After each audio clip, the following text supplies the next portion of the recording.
Imagine two people looking at the same offer. One says, "I love the idea. It feels right. Let's do it." The other says, "Wait, what exactly are the terms? What happens in 5 years?" Same situation, totally different decisions. These are two ways of thinking, holistic and analytic. They don't just shape how we choose a major or a job. Over time, they shape families, economies, and even nations. In this video, we'll explore what holistic and analytic thinking really are, how they influence everyday decisions, and why, in the modern world, relying only on the big picture can be dangerous, especially for societies like Iran's, where holistic thinking is very strong. Let's start with simple definitions. Analytic thinking focuses on parts, categories, and rules. It breaks things down. What are the numbers? What are the exact conditions? Does this follow a clear rule or principle? Holistic thinking focuses on connections, context, and the overall picture. How does everything fit together? What's the feeling, the story, the relationship? Does the whole thing seem harmonious? Research in cultural psychology shows that people in many Western countries tend to be more analytic, paying attention to individual objects and explicit rules, while people in many Eastern and collectivist cultures tend to be more holistic, paying more attention to relationships and the larger context. But remember, no one is 100% analytic or 100% holistic. These are tendencies, not boxes. You have both modes in your brain. One is just more comfortable or more practiced. Let's see how this plays out in everyday life. Example 1. Choosing a university. The holistic thinker feels the vibe of the campus, listens to stories. My cousin studied there and loved it. Notices the sense of community, culture, identity. If the whole picture feels good, they're ready to say yes. The analytic thinker compares program rankings, checks graduation rates, tuition, distance, job outcomes, reads the program requirements and transfer policies. They might ignore the feel if the numbers look strong. Both approaches have strengths. Holistic thinkers often see hidden patterns, sense social dynamics, understand how many factors combine in real life. Analytic thinkers often protect themselves from scams and bad deals, ask hard questions, plan better for long-term consequences. And both have risks. If you're too analytic, you can overthink, miss emotional realities, get stuck in details and never decide.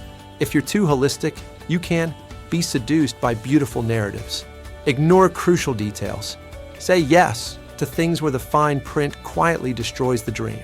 Example 2, relationships and money. Holistic style and relationships. What matters is that we love and support each other. Money will work out. Analytic style, we need a budget. How much are we spending every month? What's our plan? In the modern world, loans, interest rates, legal contracts, purely holistic thinking can be painful because the system is built on details, not feelings. Now let's scale up. If millions of people share similar thinking habits, those habits start to show up in how they vote, what kind of leaders they follow, how institutions are designed, how contracts and laws are read or ignored. Cultural psychologists have shown that cultures differ systematically in how much they emphasize individual rules versus relational context. That doesn't mean one culture is intelligent and another is stupid. It means that they have developed different strengths to survive in different historical and social environments. But here's the problem. The modern global system, banks, international law, tech platforms, trade agreements, rewards people who pay attention to details and punishes those who don't. Let's talk about Iran as one important example, because many Iranians themselves describe a strong cultural tendency toward holistic, emotionally charged thinking in public life. Again, this is not about every individual. There are plenty of extremely analytic Iranians, lawyers, engineers, scholars, business people. But as a collective habit, many people describe something like this. If the big picture sounds beautiful, freedom, independence, dignity, justice, spirituality, national pride, then many people feel ready to say yes, without demanding clear details about how will this system actually work? What checks and balances will protect us? What are the exact rights and limits in the Constitution? What happens if leaders abuse their power? Over the last half-century, you can see patterns where grand narratives win over technical plans. Powerful slogans and emotional stories move the crowds more than dry, boring policy details. People underestimate the system-level details. Things like the exact structure of courts, the powers given to certain unelected bodies, how oil revenue is managed, the real consequences of certain foreign policy decisions. The cost of ignoring details shows up later.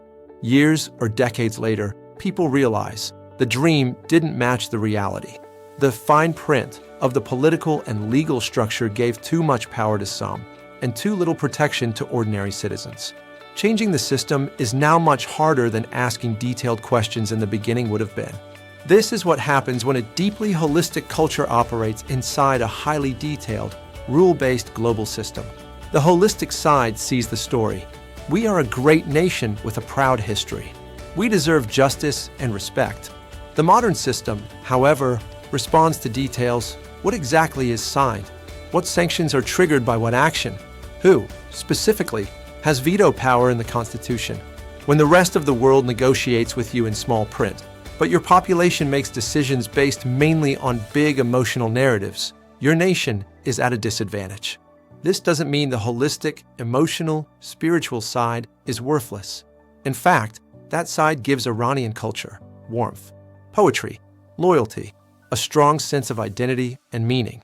But when designing laws, institutions, and long-term strategies, holistic passion without analytic discipline can be very, very expensive.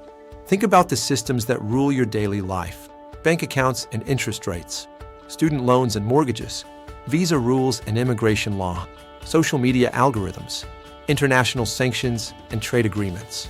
All of them are detail-heavy. Companies, banks, and governments literally rely on the fact that many people don't read the full contract, don't ask enough specific questions, don't check who holds which power under which clause. So if you say, "It feels okay, everybody is doing it, the big idea sounds nice," you might emotionally feel good, but legally and economically you might be in trouble. This is why purely holistic decision-making does not fit the modern world. The game is designed in such a way that emotion moves you to the table, but details decide whether you win or lose. So what do we do with this? The solution is not Western equals good, Eastern equals bad, or analytic equals intelligent, holistic equals foolish. That's lazy and wrong.